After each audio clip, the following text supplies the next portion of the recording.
suis Françoise Vézinet, la coordinatrice de ce festival Anima, et je vais prononcer la phrase officielle. Le 24e festival Anima est ouvert.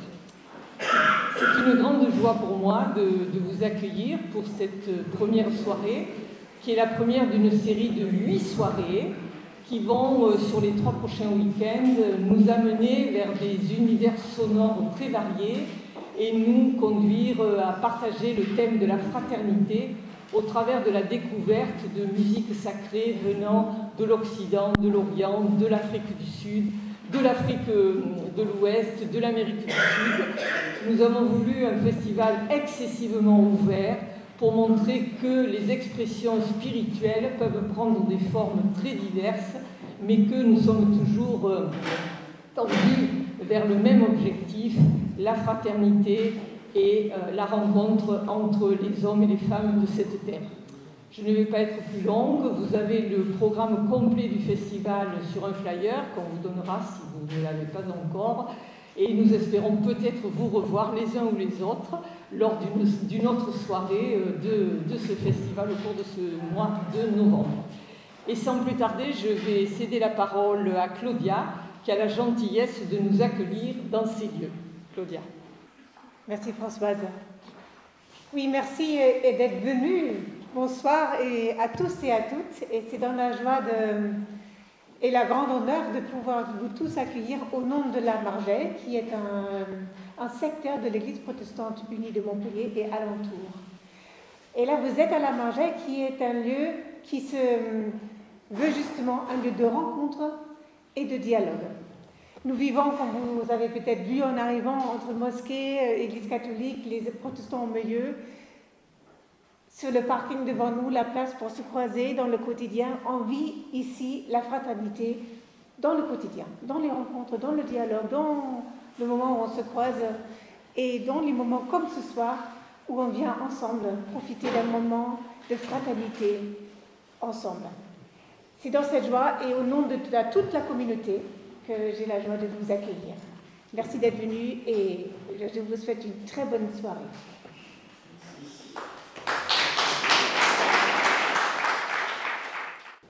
Bonsoir à toutes et à tous. Je ne suis pas de Montpellier, tout le monde ne peut pas être de Montpellier. Je suis de Lyon et je vois que vous avez une bonne tradition lyonnaise. Vous savez, il y a toujours le quart d'heure lyonnais, ce qui fait qu'on démarre toujours un quart d'heure après l'horaire.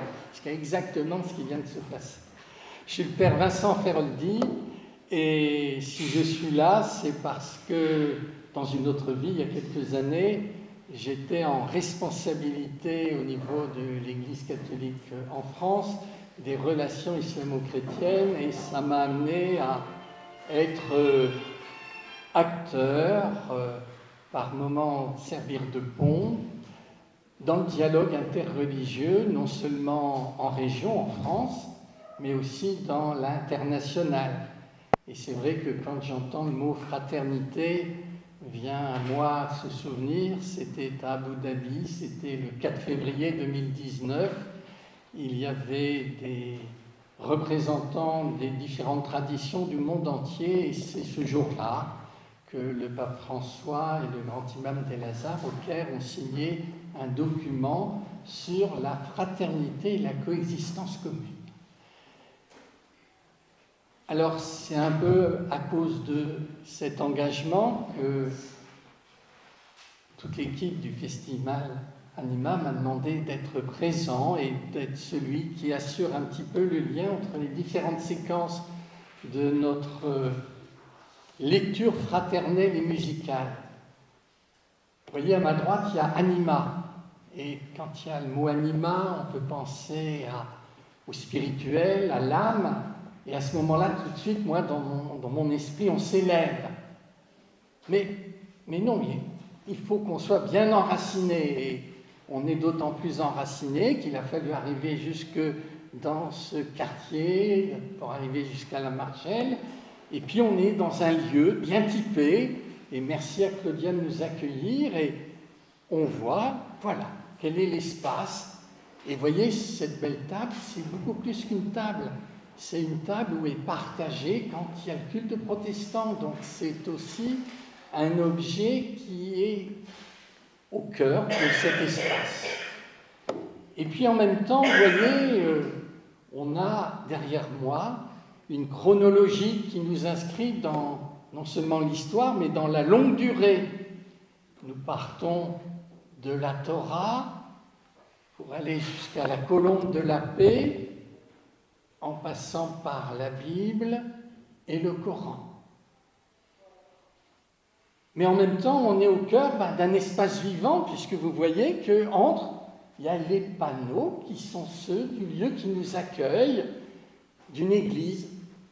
Mais ces panneaux ont des mots-clés en dessous. Et finalement, chacun des mots-clés, je suis sûr, peut correspondre à une partie de notre vie à chacun et chacune.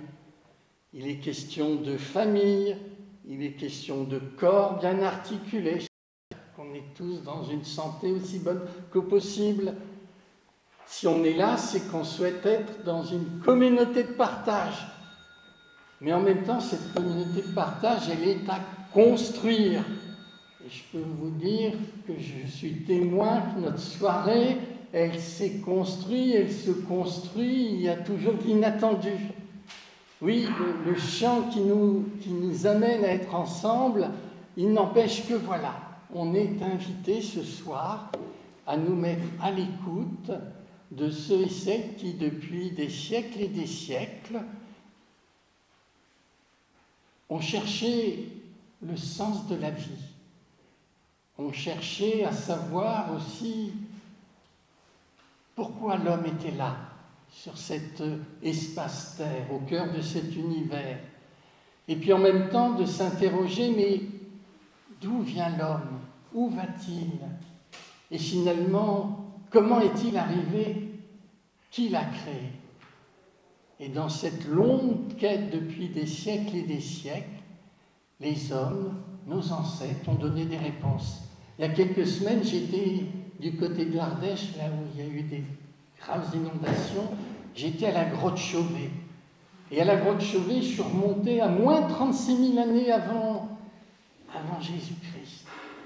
Et là, dans cette grotte Chauvet, on voit que nos ancêtres se posaient déjà cette question.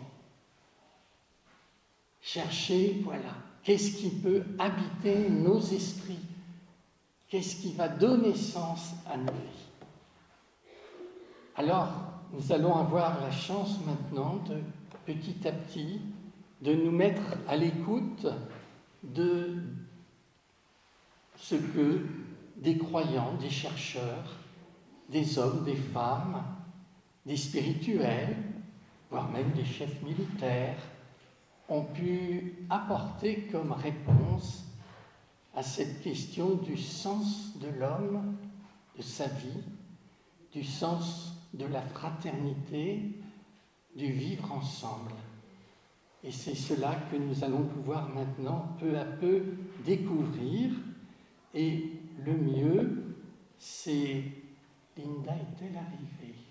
Oui, c'est vous qui allez nous introduire, parce qu'il y a des textes, mais il y a aussi du chant, et c'est, voilà. Et donc c'est à vous l'honneur de nous mettre sur cette quête du sens de la vie et de nos réponses. Je suis très contente d'être ici, je remercie Françoise de m'avoir invitée. Et je vais commencer par vous chanter, je hausse le ton. Je vais commencer par vous chanter, en fait, il y a quelqu'un qui a dit que quand on a envie de lire un livre et qu'il n'est pas écrit, il faut l'écrire soi-même. Et moi j'ai cherché l'hymne à la joie en langue arabe et je ne l'ai pas retrouvé. Donc je l'ai écrit. Et c'est ça que je vais vous interpréter a cappella avec mes propres mots. خلي الناس تعيش وتروى خلي الأطفال في سلام خلي الأرض نعش وتقوى إنسانية للإنسان اليد في اليد كنا في روضة دون حدود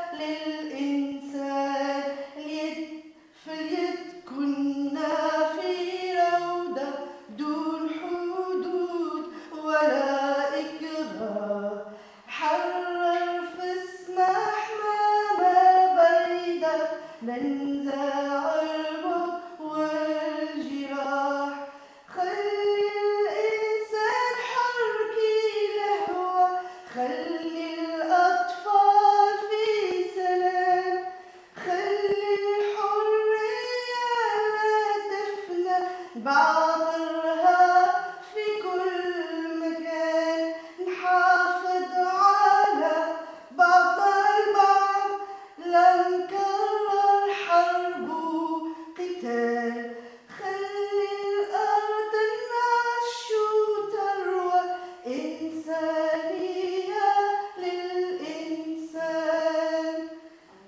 خلي الناس تعيش وتروى خلي الأطفال في سلام خلي الأرض النعش وتقوى إنسانية للإنسان اليد في اليد كنا في روضة دون حدود ولا إكراه نحرر في السماء حمامة بعيدة ننزع البعد والجراح.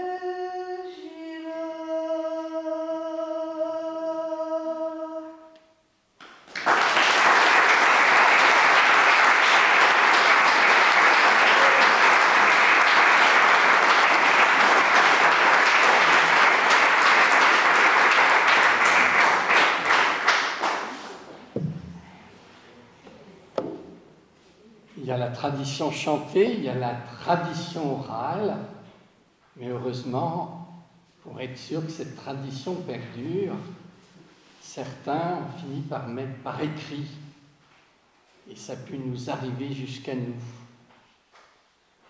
Et il en est ainsi, derrière moi, il y a la représentation de la Torah, et dans ce que aussi les chrétiens appellent le Premier Testament, il y a le livre de la Genèse. Et dans ce livre, il y a des récits, et il y a ce récit où on découvre qu'il y avait Dieu Sabaoth. Tout à coup, s'interroge. Quand il regarde ce qui est devenu la terre, il ne voit que de la violence. Et il se pose la question, mais est-ce qu'il ne faut pas mieux que tout cela disparaisse? Alors on va écouter quelques passages de ce récit connu sous le nom du déluge, mais vous savez, il y a aussi l'arche de Noé. Et c'est déjà là une première réflexion sur ce qui peut lier les hommes entre eux, ce qui peut lier Dieu avec l'homme, avec l'humanité, et les êtres humains avec celui qu'ils cherchent et qui peut être appelé de différents noms. Récit du déluge et de l'alliance. Le récit du déluge et de l'alliance se trouve dans le livre de la Genèse. Ce récit symbolise le jugement de Dieu face à la corruption humaine, tout en affirmant sa promesse de préservation de la vie à travers l'alliance avec Noé, marquée par l'arc-en-ciel comme signe de paix et de fraternité pour l'humanité entière. Noé, un homme juste et universel. Noé, un homme juste parmi les siens, est choisi pour représenter toute l'humanité dans un monde divisé par la violence. Il devient un symbole d'espoir pour tous, montrant que la justice transcende les différences. Noé marchait avec Dieu. Parmi ses contemporains, Noé fut un homme juste et parfait. Une arche pour tous. Dieu demande à Noé de construire une arche pour protéger non seulement sa famille, mais aussi toutes les espèces animales, illustrant l'idée que la fraternité englobe toute la création. De tout ce qui vit, tu feras entrer dans l'arche un mâle et une femelle pour qu'ils restent en vie avec toi.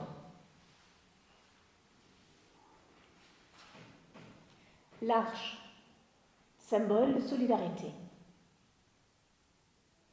Pendant le déluge, Noé et les siens partagent l'arche avec les animaux, vivant ensemble dans une unité préservée par la foi et la coopération. Cette image de l'arche peut être vue comme un appel à la solidarité au-delà des différences. Noé entra dans l'arche avec ses fils, sa femme et les femmes de ses fils à cause des eaux du déluge. Le signe de l'alliance universelle. Après le déluge, Dieu établit une alliance non seulement avec Noé, mais avec toute l'humanité et toutes les créatures vivantes. Cet arc-en-ciel symbolise une promesse divine de paix et de fraternité durable. Voici le signe de l'alliance que j'établis avec vous et avec tous les êtres vivants. Je mets mon arc au milieu des nuages. La fraternité, clé de l'avenir. Le message final de Dieu à Noé résonne comme un appel à la fraternité humaine et au respect de toute vie. Ce récit invite à dépasser les frontières de la foi pour bâtir un avenir commun, fondé sur la coopération et l'alliance. Je cite, « Soyez féconds, multipliez-vous et remplissez la terre. » Le message universel, fraternité et vie pour tous les êtres. Résumé. D'une part, Dieu éprouve le désir de détruire sa création en raison de sa corruption et de sa méchanceté. D'autre part, il choisit d'incarner le Dieu de la vie et des vivants, promettant de ne plus jamais envoyer le déluge. Je cite. Dieu regarda la terre, et voici qu'elle était corrompue, car sur la terre, tout être de chair avait une conduite corrompue. Dieu dit à Noé, « Je l'ai décidé, c'est la fin de tout être de chair. À cause des hommes, la terre est remplie de violence. Eh bien, je vais les détruire et la terre avec eux. »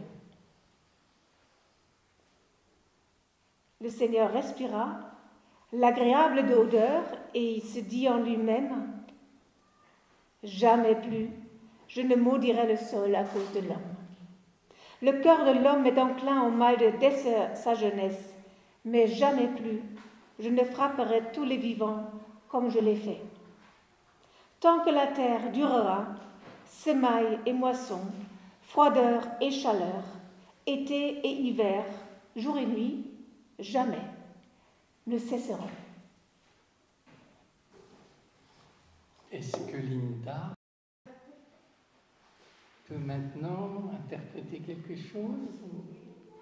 Je vais interpréter un chant religieux musulman qui est connu depuis au moins 1400 ans, qui est une des plus vieilles chansons de la culture islamique.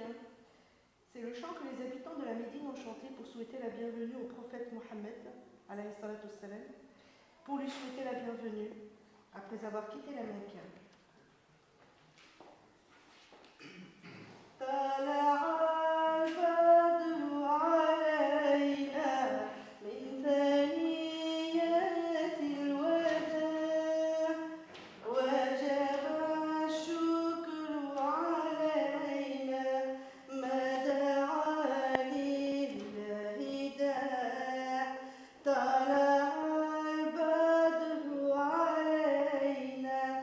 من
continuité de ce que vous venez de nous partager, Linda, nos amis musulmans de la Cévennes, de la mosquée de la Cévennes, m'ont invité, m'ont proposé de vous lire 2-3 versets de la sourate 49. Si je prends le mot français pour lui donner son nom, ce serait les appartements. Et voilà ce qu'on peut lire dans ce texte sacré. Ô croyants, évitez de trop conjecturer sur les autres, car il est des conjectures qui sont de vrais péchés. Ne vous épiez pas les uns les autres, ne médisez pas les uns les autres. Lequel d'entre vous voudrait manger la chair de son frère mort? Non, vous en auriez horreur. Craignez donc Dieu, il est indulgent et miséricordieux. Ô homme, nous vous avons créé d'un mâle et d'une femelle et nous vous avons répartis en peuples et en tribus pour que vous fassiez connaissance entre vous. En vérité, le plus méritant d'entre vous auprès de Dieu est le plus pieux. Dieu est omniscient et bien informé. Les nomades affirment, nous croyons en Dieu, dites-leur, vous n'avez pas encore la foi. Dites plutôt, nous nous sommes seulement soumis car la foi n'a pas encore pénétré dans vos cœurs. Mais si vous obéissez à Dieu, à son prophète, il ne vous laissera en rien dans vos œuvres, car Dieu est clément et miséricordieux. Les vrais croyants sont ceux qui ont foi en Dieu, en son prophète, sans jamais connaître de doute, et qui mettent leurs biens et leur personne au service de Dieu. Tels sont les croyants sincères.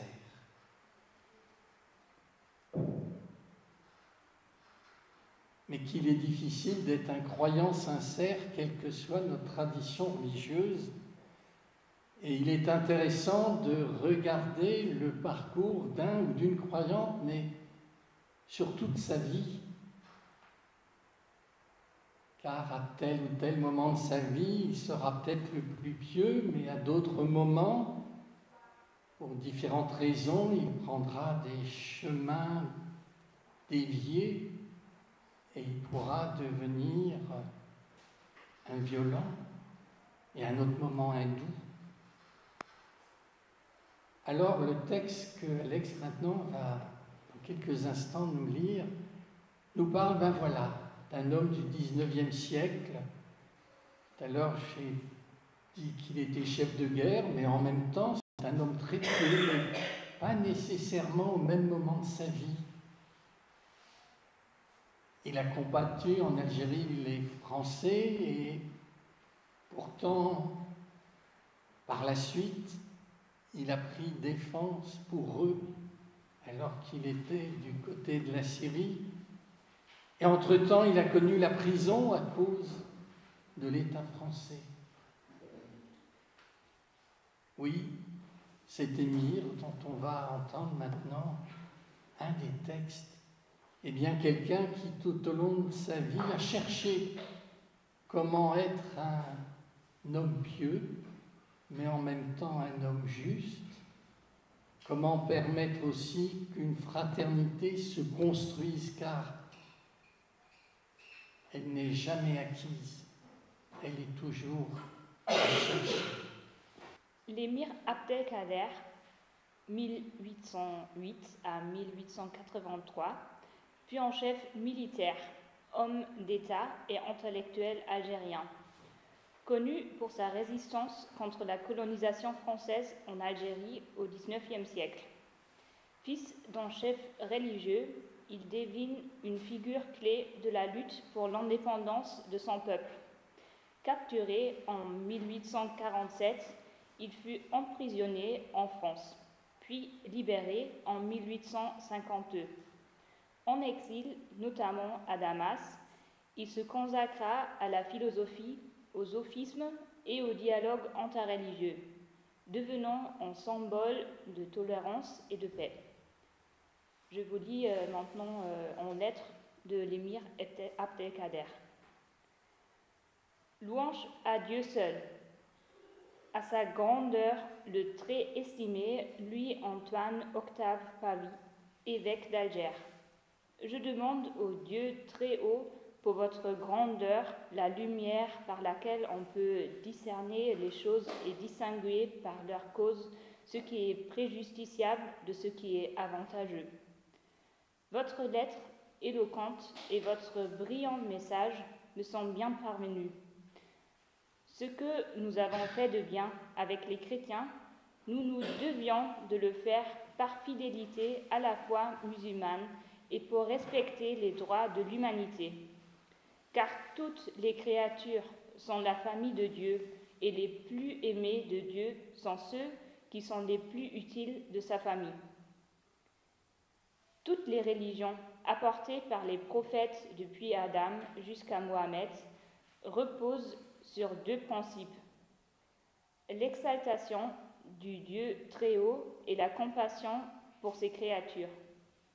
En dehors de ces deux principes, il n'y a que des ramifications sur lesquelles les divergences sont sans importance.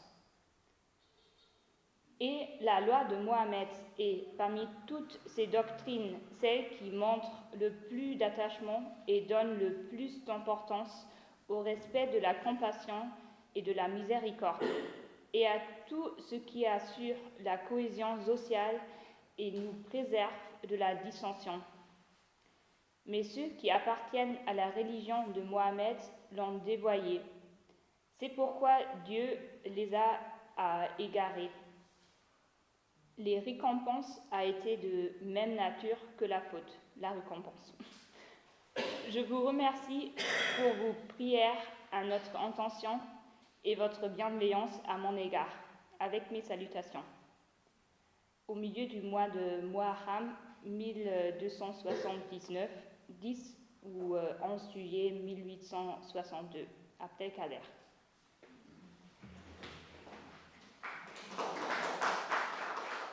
Étant à Montpellier, je suppose que quand vous allez à la mer, c'est la Méditerranée. Et peut-être que de temps en temps, vous voyagez, vous allez peut-être aussi en Bretagne, et peut-être êtes-vous allé dans les Côtes d'Armor. Alors si vous n'y êtes pas encore allé, allez-y, parce qu'il y a un lieu de pèlerinage qui s'appelle le pèlerinage du pardon des 7 dormants, qui se tient chaque année fin juillet, et pas depuis des siècles et des siècles, mais depuis 1950. Parce que c'est un pèlerinage islamo-chrétien qui en fait a été fondé par un homme. C'est pas l'émir Abdelkader, mais ça aurait pu être lui d'une certaine manière, mais quelqu'un qui d'une autre manière lui ressemble pour une bonne part, c'est Louis Massignon. Et Louis Massignon, dont on va nous parler dans quelques instants, dont on va nous lire un texte, est un homme qui a justement vécu la rencontre avec les croyants musulmans. Et lui, chrétien, peu à peu, s'est dit, mais il est important que nous nous soutenions mutuellement sur nos chemins qui pourtant sont différents, mais qui tous se tournent vers le Dieu unique. Alors, ce pèlerinage, depuis 1950, permet donc, fin juillet, et si j'ai employé le mot pardon, il y a aussi le samedi soir, fête Noz, et où des hommes, des femmes se retrouvent pour vivre ensemble la fraternité, pour danser ensemble, pour chanter ensemble, mais aussi pour prier chacun à sa manière. Les musulmans du côté d'une source qui est pas loin de ce lieu, les chrétiens dans la petite chapelle du vieux marché, mais c'est ensemble, tout l'espace d'un week-end, pèlerin en humanité, pèlerin à la recherche de Dieu, pèlerin en attente et en construction de fraternité. Écoutons maintenant ce que Louis Massignon veut nous partager.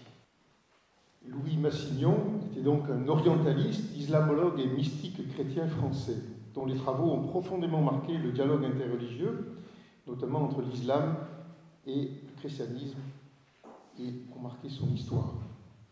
Il a vécu de 1883 à 1962. Il est surtout connu pour ses études sur la figure du mystique soufi Hallaj, je ne le prononce peut-être pas très bien, mais aussi pour son engagement en faveur de la réconciliation entre les peuples et les religions. Pour Massignon, la fraternité revêt une dimension spirituelle profonde. Il la concevait comme une hospitalité sacrée, un lien qui dépasse les frontières ethniques, religieuses ou culturelles. Sa notion de fraternité s'enracine dans l'idée de reconnaître l'autre dans son altérité, tout en étant unis dans une quête commune de vérité et de paix. Selon Massignon, la fraternité ne consiste pas à effacer les différences, mais à les embrasser dans un amour qui nous lie spirituellement. Il voyait en chaque être humain une image de Dieu et prônait un amour sacrificiel où l'on accepte de porter le fardeau de l'autre. Un extrait de son ouvrage « L'hospitalité sacrée » de 1952. La fraternité n'est pas une simple convenance sociale, mais une vocation spirituelle. Elle suppose que nous acceptions de nous découvrir nous-mêmes à travers autrui, en reconnaissant dans l'autre un frère en humanité, une image de Dieu. Le devoir de l'hospitalité ne se limite pas à ouvrir sa porte, il exige d'ouvrir son cœur et de partager les peines et les joies de l'autre, de se lier à lui dans une communion sincère, au-delà des différences de croyances, de langue ou de race. Cette fraternité, c'est la plus haute forme de charité, celle qui nous fait transcender nos intérêts personnels pour entrer dans l'amour divin qui embrasse toutes les créatures. Hallaj le disait, comprendre quelque chose d'autre, ce n'est pas s'annexer la chose, c'est se transférer par un décentrement au centre même de l'autre. C'est comme dans le système de Copernic, quand on l'a substitué au système de Ptolémée. Nous nous croyons au centre monde sur la Terre. Il a fallu un décentrement. L'essence du langage doit être une espèce de décentrement. Nous ne pouvons nous faire comprendre qu'en entrant dans le système de l'autre, comme disait Peggy. Celui qui aime entre dans la dépendance de celui qui est aimé. Le Christ est venu servir. Il ne suffit pas de chercher à connaître. Il faut arriver à comprendre. Comprendre l'autre en se substituant mentalement à l'autre, en entrant dans la composition du lieu de l'autre, en se substituant mentalement à l'autre, en reflétant en soi la structure mentale, le système de pensée de l'autre. Cette substitution, qui ne sort pas hors de soi, n'est pas exemptée de souffrance, car elle est une épreuve, une ségrée de Dieu en nous. Cette souffrance de conscience devient purification, d'abord toute négative, du moins en apparence, mais très vite vision de découverte intellectuelle splendide, pour l'un comme pour l'autre, compréhension de l'un avec l'autre, en Dieu. Car l'attrait qui nous poussait à nous rapprocher de l'autre sans accepter rien, pas même les aspérités ou lacunes de sa pensée, c'était l'attrait de Dieu à travers lui qui nous fera posséder en nous la portion de la vérité absolue que lorsque nous l'aurons cherchée pour les autres, et à travers eux, hors de nous, en renonçant à notre esprit propre et au solipsisme de système. Telle est la portée chrétienne de notre engagement envers nos frères séparés, qui n'est ni un reniement, ni une basse complaisance, ni une minimisation de la vérité.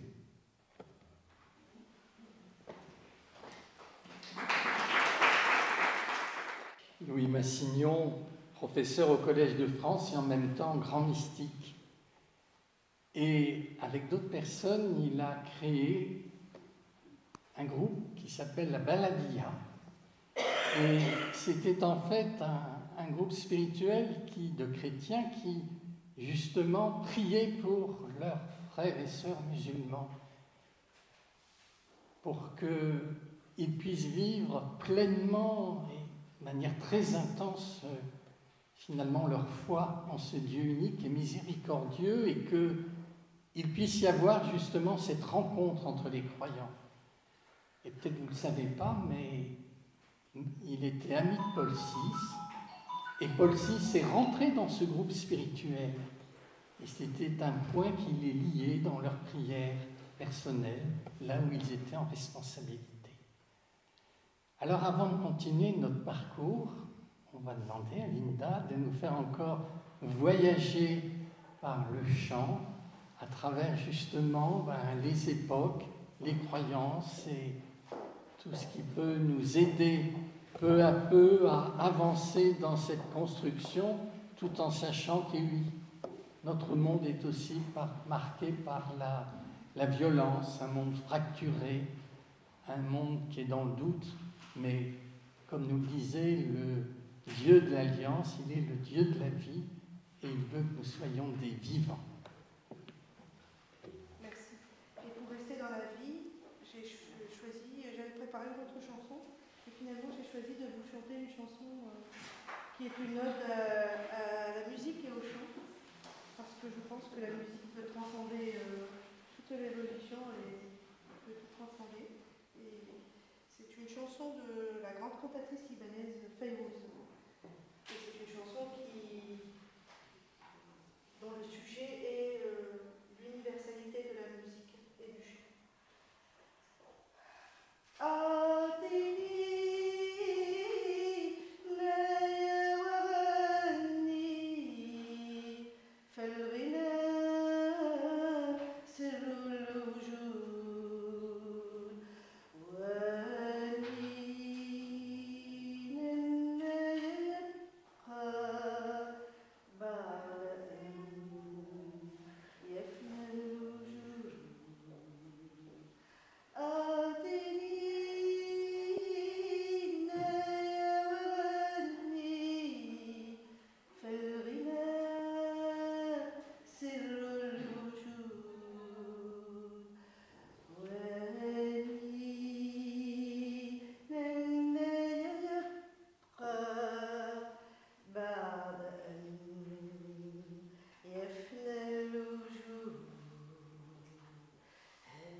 Nos amis chrétiens, le chemin parcouru et que parcourent nos amis musulmans. Mais c'est plus mais les chemins, vous voyez sous la colombe, on peut imaginer la terre. Alors on n'a pas la chance d'être à 400 km au-dessus dans l'ISS, qui, vous savez, 20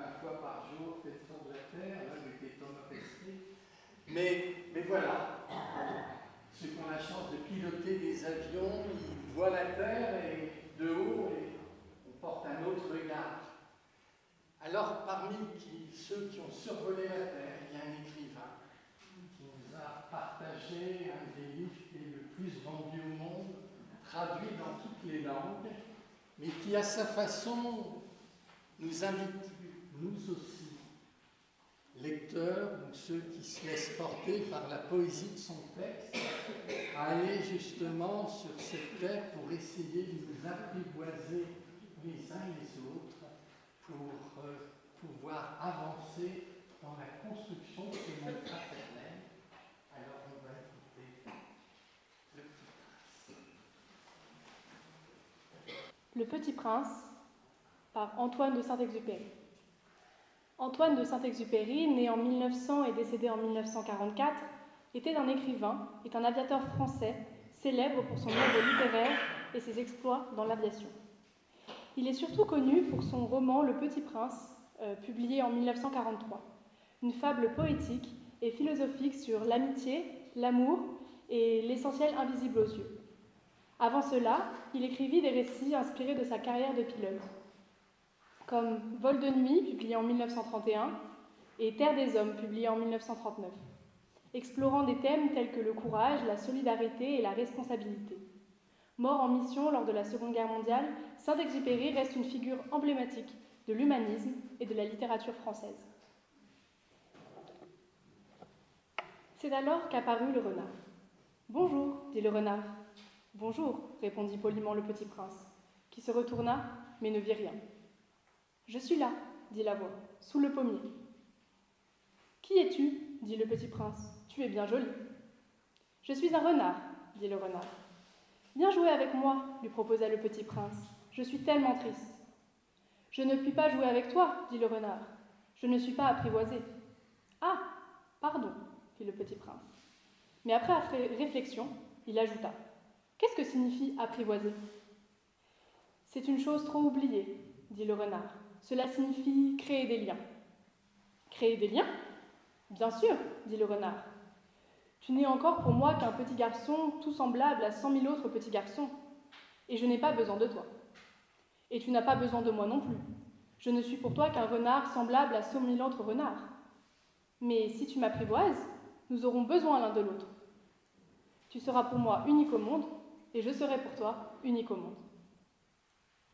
Je commence à comprendre, dit le Petit Prince. Il y a une fleur, je crois qu'elle m'a apprivoisé. C'est possible, dit le renard. On voit sur la terre toutes sortes de choses. Oh, mais ce n'est pas sur terre, dit le Petit Prince. Le renard parut très intrigué. Sur une autre planète ? Oui. Il y a des chasseurs sur cette planète-là ? Non. Ça, c'est intéressant, dit le renard. Et des poules ? Non plus. Rien n'est parfait, soupira le renard. Mais le renard revint à son idée. Ma vie est monotone. Je chasse des poules, les hommes me chassent, toutes les poules se ressemblent, et tous les hommes se ressemblent. Je m'ennuie donc un peu. Mais si tu m'apprivoises, ma vie sera comme ensoleillée. Je connaîtrai un bruit de pas qui sera différent de tous les autres. Les autres pas me font rentrer sous terre. Le tien m'appellera hors du terrier. Comme une musique. Et puis regarde, tu vois là-bas les champs de blé ?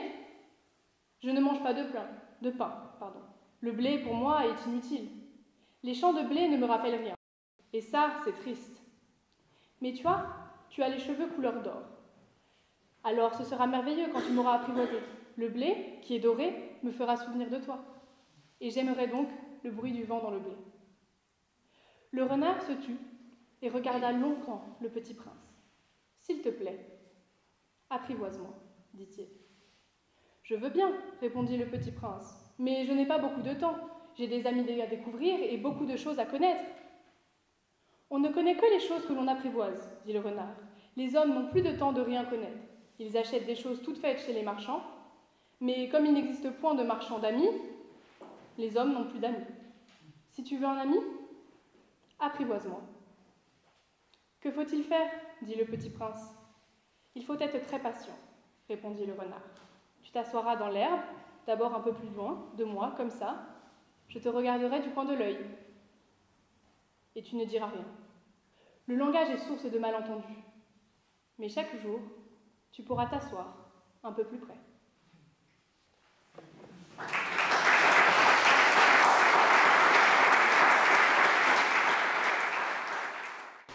Antoine était un poète, mais il y a d'autres poètes. Et on peut tous être des poètes, on peut tous être des chanteurs. Alors on va mettre nos voix dans celle de Jacques Brel. C'est peut-être Linda qui pourra nous aider à nous donner la bonne note pour que l'on puisse arriver à chanter tous ensemble quand on a que l'amour. Alors je pense que la majorité d'entre nous ont pu avoir le texte. Voilà, vous venez là, comme ça. Mais vous n'écoutez pas. Nous écoutons tous en train de chanter.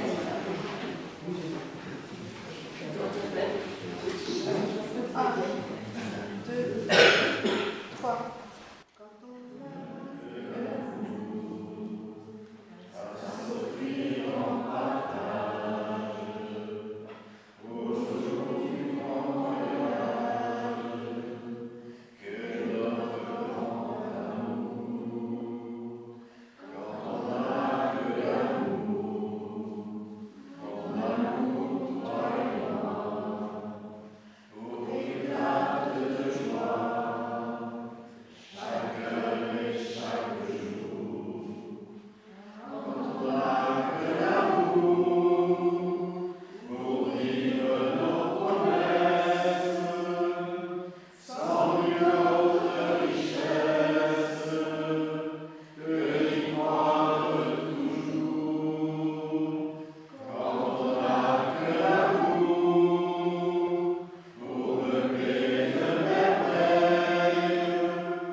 Et il est hors de question que nous repartions comme si rien ne s'était passé.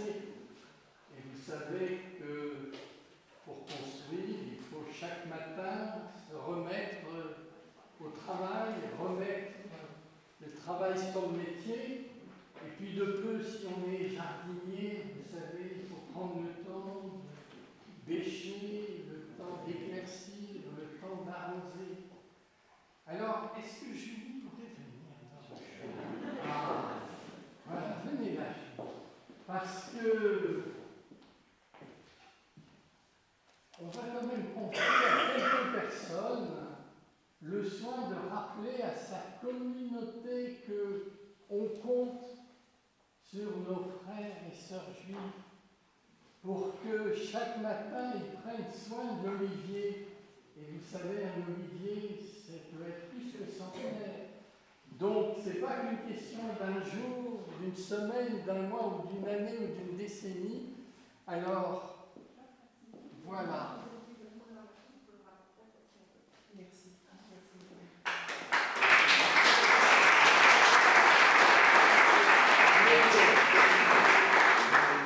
Ce que je dis pour nos frères et sœurs juifs, c'est aussi bon pour nos sœurs et frères chrétiens. Alors, Julie, à qui allez-vous le remettre?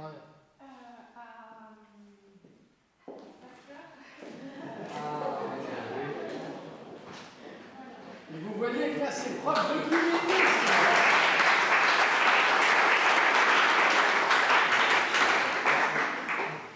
Alors, Julie, vous voyez là, notre petite colombe, elle a un petit bout d'olivier. Alors, il ne faut quand même pas enlever toutes les feuilles de l'olivier.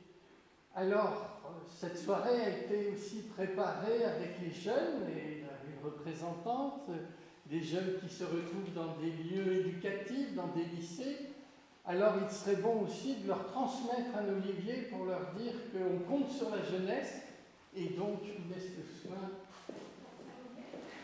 à Salomé.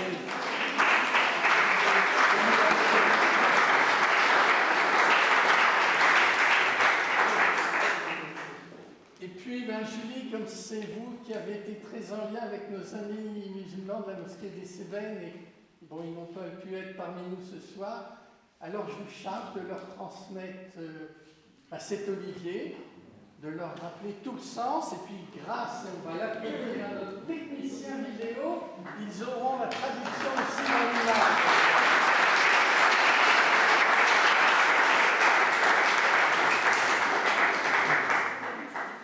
Alors Linda, je vous avais rien dit, mais on va quand même pas se quitter maintenant comme ça, la fraternité là. Alors, soit vous nous reprenez un des chants que vous nous avez donnés, soit vous en avez un plus, soit vous nous faites chanter, mais pour que voilà, on puisse encore vibrer par la musique et le chant. Merci. C'était pas prévu, donc je vous laisse le temps, voilà. Mais comme, voilà, il ne faut pas trop me prier pour... Je vais vous chanter un petit chant arabandel, qui est un chant d'amour, en fait, tout simplement, comme beaucoup de chants arabandel.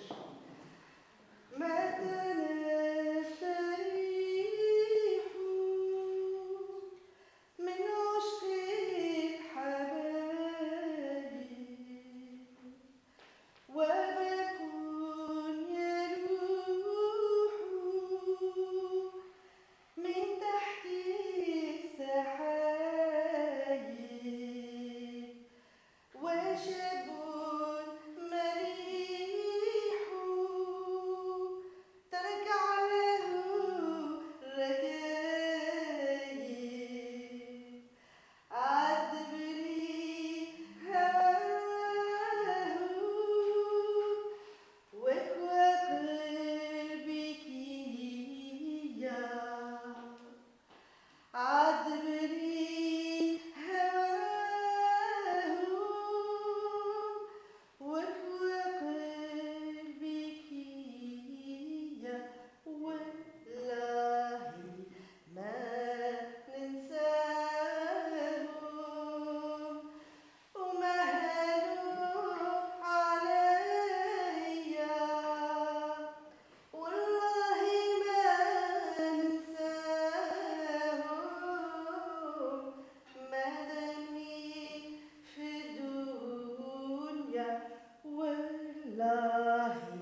Merci Linda, parce qu'on ne pouvait que finir par le chant et la musique, puisque vous l'avez bien compris, ce soir, ce n'est que l'ouverture et la première étape d'un festival qui va s'échelonner tout au long du mois de novembre. Déjà demain, il y a rendez-vous, mais je vois qu'il y a des choses justement à nous dire par rapport à Anima 2024.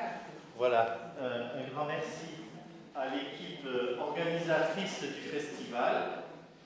Je cite pas de nom, mais notre équipe de préparation du festival est multireligieuse. Et donc maintenant, cette soirée donne la tonalité de ce que nous voulons vivre. Mais il y a 3 week-ends avec des propositions, donc n'oubliez pas de partir avec le programme. Et puis un bon festival à chacun 2024. Merci au Père Lyonnais d'être venu jusqu'à nous.